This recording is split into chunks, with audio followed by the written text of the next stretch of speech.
Welcome to Rudra cooking. இப்போ நம்ம ஒரு புதுமையான அருமையான அட்டகாசமான ஒரு தொகையல் தான் செய்ய போகிறோம். என்னென்னா நம்ம கோஸ் வச்சு ஒரு தொகையல் செய்ய போகிறோம். அது எப்படி செய்யறதுன்னு பார்க்குறதுக்கு முன்னாடி நம்ம சேனலை மறக்காமல் சப்ஸ்கிரைப் பண்ணிக்கோங்க. சந்தோஷமாக இருங்க. வாங்க வீடியோக்குள்ளே போகலாம். ஒரு வானல் வச்சுருக்கேன். அதில் கொஞ்சம் எண்ணெய் ஊற்றிக்கலாம். எண்ணெய் காஞ்சிடுச்சு. இந்த சீரகம் அதில் போட்டுக்கலாம். சீரகம் கொஞ்சம் சூடானதுமே நம்ம அரிஞ்சு வச்சுருக்கிற தக்காளி, பச்சை மிளகாய் உங்கள் காரத்துக்கு தகுந்த மாதிரி போட்டுக்கோங்க. இந்த தொகையில் நம்ம சாதத்தை போட்டு பிசைஞ்சு சாப்பிட்றதால கொஞ்சம் காரமாக இருந்தால் நல்லாயிருக்கும். அதனால் பச்சை மிளகாய் நான் இத்தனை எடுத்துருக்கேன். பூண்டு, அடுத்து இது கூடயே நம்ம கோஸும் சேர்த்து வதக்கிடலாம். கோஸு இதையும் அதன் கூடயே சேர்த்து வதக்கிடலாம்.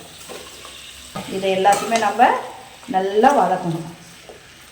காய் கொஞ்சம் சீக்கிரமாக வதங்கணும்னா கொஞ்சம் உப்பு சேர்த்தா சீக்கிரமாகவே வதங்கிடும். நான் கொஞ்சம் காய் வதக்கிறதுக்கு எப்பவுமே உப்பு கொஞ்சம் சேர்த்துப்பேன். உப்பு சேர்த்து இதை கொஞ்சம் நல்லாவே நம்ம வதக்கிக்கலாம்.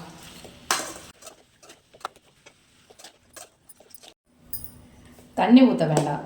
இதில் கோஸுலேயும் தண்ணி பிரியும், தக்காளி இருக்குது அதுலேயும் தண்ணி இருக்கிறதால அதுலேயும் நல்லா அதை வதங்கிடும்.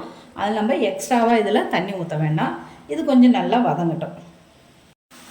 காய் வதங்குற வரைக்கும் அப்பப்போ நம்ம கொஞ்சம் இது மாதிரி கலந்து விட்டுக்கிட்டே இருக்கணும். வானல் நிறைய போட்டோம். வதங்க எவ்வளோ கம்மியாகிடுச்சு பாருங்கள்.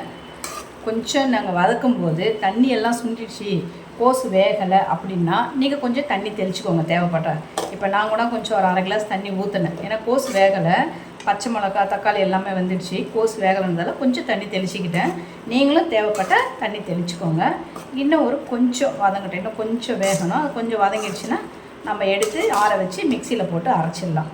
இது சாதத்துக்கு போட்டு பிசைஞ்சு சாப்பிடும்போது டேஸ்ட்டாக இருக்கும். இதில் புளிப்பு இருக்குது, தக்காளி போட்டுருக்கோம், பச்சை மிளகா போட்டுருக்கோம். டேஸ்ட்டு நல்லாவே இருக்கும். கோஸு, பச்சை மிளகாய், தக்காளி எல்லாமே, பூண்டு எல்லாமே நல்லாவே வதங்கிடுச்சுங்க. இப்போ நம்ம ஸ்டவ் ஆஃப் பண்ணிவிட்டு இதை அப்படியே கொஞ்சம் நேரம் ஆற வச்சிடலாம். ஆற வச்சு தான் நம்ம மிக்ஸி ஜாரில் சேர்த்து அரைக்க முடியும். இப்போ நம்ம வதக்கி வச்சுருக்கிறது நல்லா ஆறிடுச்சு. இதை நம்ம ஒரு மிக்ஸி ஜாரில் சேர்த்துக்கலாம்.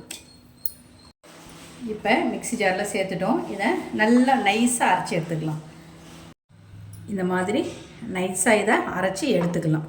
இப்போ அரைச்சி எடுத்துக்கிட்டு இதை நம்ம தாளித்து கொட்டிக்கலாம். வானல் காய வச்சுருக்கேன்.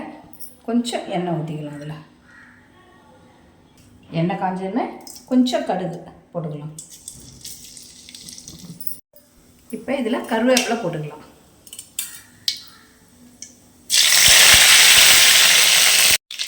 கருவேப்பிலை போட்டு நம்ம அரைச்சி வச்சுருக்கோம் இல்லையா, அந்த விழுதையும் நம்ம இதை கூட சேர்த்துக்கலாம்.